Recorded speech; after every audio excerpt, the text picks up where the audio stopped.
सच सामने आते ही कहानी ऐसा मोड़ ले लेती है जिसकी किसी ने कल्पना भी नहीं की होती। चंद्रिका की नीच और स्वार्थ से भरी हरकतों का जो जाल अब तक छुपा हुआ था, वह धीरे धीरे सबके सामने खुलने लगता है। पूरे घर में तनाव का माहौल है, हर चेहरे पर सवाल हैं और हर आंख सच जानने को बेताब है।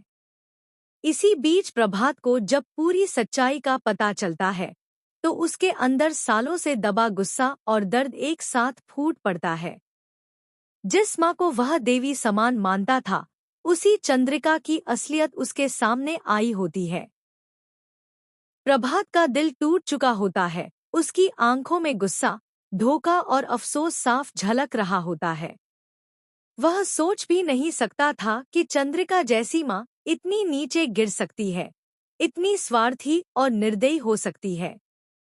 लेकिन सच कभी न कभी सामने आता ही है, और आज वही सच चंद्रिका के सामने खड़ा होता है।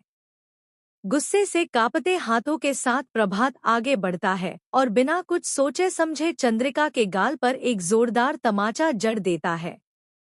वह तमाचा सिर्फ गाल पर नहीं, बल्कि चंद्रिका के घमंड, उसके झूठ और उसकी साजिशों पर पड़ता है।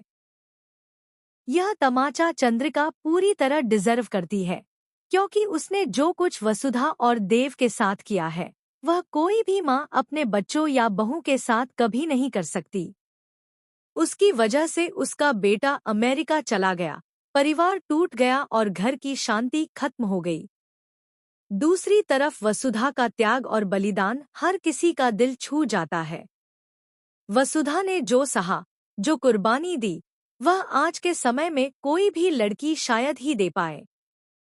उसने अपने आत्मसम्मान, अपने सपनों और अपनी खुशियों को सिर्फ इस परिवार के लिए कुचल दिया।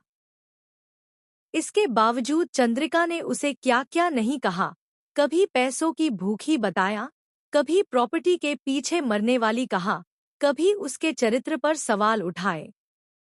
जबकि सच्चाई यह थी कि वसुधा ने जो कुछ भी किया, सिर्फ और सिर्फ चंद्रिका और इस परिवार के लिए किया।